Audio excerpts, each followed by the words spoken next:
طبعا ردة فعل كبيرة أوي، بس حاسس الفترة دي إنك اتظلمت في حياتك؟ ممكن تقول اتظلمت، وممكن تقول آه اتظلمت. مش قادر تقولها. لا، ما مش قادر يعني. ما اعرفش. هي كانت فترة متلخبطة جدا، كانت فترة عصيبة جدا، وكان كل الاتجاهات متضاربة.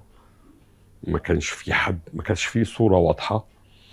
وكانت الحكاية المفروض زي ما احنا فاكرين يعني في 2011 مجرد طلب عدم التوريث، وبعدين بدأت تعلى المطالب. وصلنا للهدف اللي احنا عايزينه، ما كانش فيه بقى يعني دخلة الإخوان دي بهدلت الدنيا. وكان صراع في الشارع ما بين الإخوان وما بين اللا إخوان، وتضارب في الفكر. والإخوان كان لهم تأثير على ناس بشكل اه. فظيع جدا.